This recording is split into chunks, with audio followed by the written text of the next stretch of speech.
Hello friends नमस्ते welcome back to Neelu cooking. ಇವತ್ತು ನಾನು ನಿಮಗೆ ಒಂದು ಹಳೆ ಕಾಲದ ರೆಸಿಪಿನ ತೋರಿಸ್ಕೊಡ್ತಾ ಇದ್ದೀನಿ। ಸಕ್ಕತ್ ರುಚಿಯಾಗಿರುತ್ತೆ, ಹಾಗೆ ಮಾಡ್ಕೊಳ್ಳೋದು ಕೂಡ ತುಂಬಾನೇ ಸುಲಭ। ಈ ಬೂಂದಿ ಪಾಯಸನ ತುಂಬಾ ರುಚಿಯಾಗಿ ಸುಲಭವಾದ ವಿಧಾನದಲ್ಲಿ ಹೇಗೆ ಮಾಡ್ಕೊಳ್ಳೋದು ಅಂತ ನೋಡೋಣ। ಕಡಿಮೆ ಸಮಯದಲ್ಲಿ ಕೂಡ ಆಗುತ್ತೆ। ಲೇಟ್ ಮಾಡದೆ ಪ್ರಾಸೆಸ್ ನೋಡ್ಕೊಳ್ಳೋಣ। ಮೊದಲನೇದಾಗಿ ನಾವು ಈ ಪಾಯಸ ಮಾಡ್ಕೊಳ್ಳೋದಕ್ಕೋಸ್ಕರ ಶಾವಿಗೆ ಹಾಗೇನೆ ಅಕ್ಕಿನ ತಗೊಳ್ಬೇಕಾಗತ್ತೆ। ಎರಡನ್ನೂ ಸಹ ಸಮ ಪ್ರಮಾಣದಲ್ಲಿ ತಗೊಳ್ಬೇಕು, ಆಗ ನಮಗೆ ಟೇಸ್ಟಿಯಾಗಿ ಬರುತ್ತೆ। ನಾನಿಲ್ಲಿ ರೇಷನ್ ಅಕ್ಕಿನ ಉಪಯೋಗಿಸ್ಕೊಳ್ತಾ ಇದ್ದೀನಿ, ನೀವು ಬೇಕು ಅಂತಂದ್ರೆ ಮಸೂರಿ ಅಕ್ಕಿ ಸಹ ತಗೊಳ್ಬಹುದು।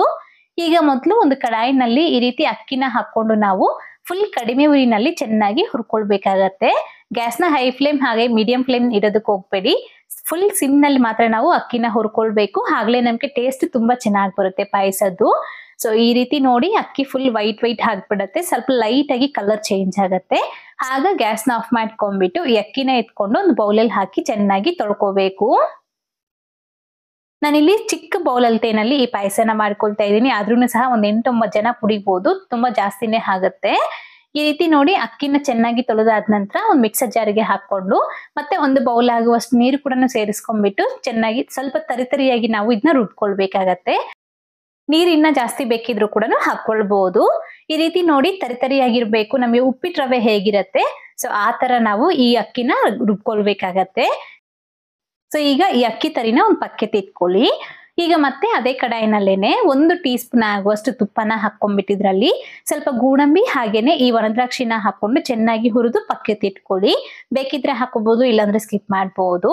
ನಾನು ಈ ರೀತಿ ಲೈಟ್ ಗೋಲ್ಡನ್ ಕಲರ್ ಬರೋ ತನಕ ಫ್ರೈ ಮಾಡ್ಬಿಟ್ಟು ಇದನ್ನ ಎತ್ತಿ ಪಕ್ಕಕ್ಕೆ ಇಟ್ಕೊಳ್ತಾ ಇದ್ದೀನಿ।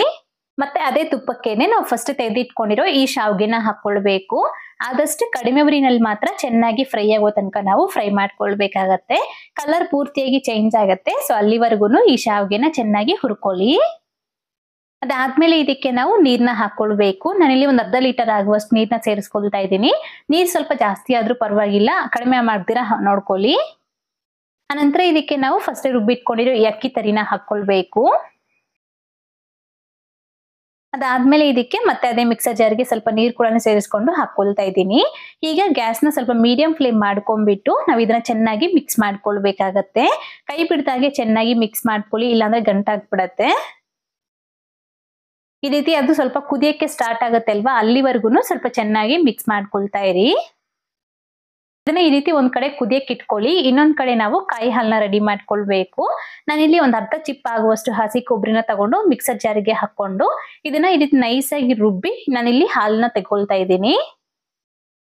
ನೀವು ಈ ಹಾಲು ಅನ್ನೋದು ಸ್ವಲ್ಪ ಜಾಸ್ತಿ ಆದ್ರೂ ಹಾಕೊಳ್ಬಹುದು, ನೀರ್ ಕಡಿಮೆ ಮಾಡಿ ಹಾಲಾದ್ರೂ ಜಾಸ್ತಿ ಹಾಕೊಳ್ಬಹುದು, ಹೆಂಗಾದ್ರೂ ಸರಿ ಚೆನ್ನಾಗೇ ಇರುತ್ತೆ। ಒಂದ್ ಅರ್ಧ ಚಿಪ್ ಆಗುವಷ್ಟು ಕೊಬ್ಬರಿ ತಗೊಂಡ್ರೆ ಸಾಕಾಗತ್ತೆ। ನಾನಿಲ್ಲಿ ಒಂದು ಅರ್ಧ ಲೀಟರ್ ಆಗುವಷ್ಟು ಈ ಕಾಯಿ ಹಾಲು ಕೂಡ ತಗೊಂಡಿದ್ದೀನಿ। ಈಗ ನೋಡಿ ಇಷ್ಟರಲ್ಲಿ ನಮ್ಗೆ ಇವೆರಡನ್ನೂ ಸಹ ಚೆನ್ನಾಗಿ ಬೆಂದೋಗ್ಬಿಟ್ಟಿರತ್ತೆ, ಅಕ್ಕಿ ತರಿ ಹಾಗೇನೆ ಶಾವಿಗೆ ಅನ್ನೋದು ನೋಡ್ಬೋದು ನೀಟಾಗಿ ಬೆಂದೋಗ್ಬಿಟ್ಟಿದೆ। ಹೀಗಿದಕ್ಕೆ ನಾವು ಫಸ್ಟ್ ತೆಗೆದಿಟ್ಕೊಂಡಿರೋ ಈ ಕಾಯಿ ಹಾಲನ್ನ ಹಾಕೊಳ್ಬೇಕು।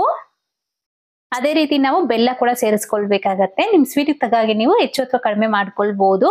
ಮತ್ತೆ ನಾವು ಬೂಂದಿನ ಹಾಕಿ ಸರ್ವ್ ಮಾಡ್ಕೊಳ್ತೀವಿ ಅಲ್ವಾ, ಹಾಗಾಗಿ ಸ್ವಲ್ಪ ಲೈಟ್ ಆಗಿ ಸ್ವೀಟ್ ನ ಕಡಿಮೆ ಮಾಡ್ಕೊಳ್ಳಿ ಅಷ್ಟೇನೆ।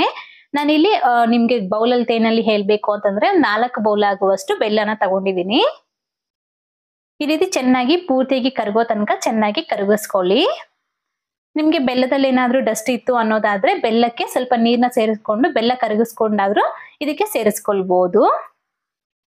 ಈಗ ಇದನ್ನ ಚೆನ್ನಾಗಿ ಒಂದು 4-5 ನಿಮಿಷಗಳ ಕಾಲ ಮಿಕ್ಸ್ ಮಾಡ್ಕೊಂಡು ಕುದಿಸ್ಕೊಳ್ಳಿ ಮೀಡಿಯಂ ಫ್ಲೇಮ್ ನಲ್ಲಿ, ಕೈ ಬಿಡದಾಗೆ ಚೆನ್ನಾಗಿ ಮಿಕ್ಸ್ ಮಾಡ್ಕೊಳ್ತಾ ಇರಬೇಕು।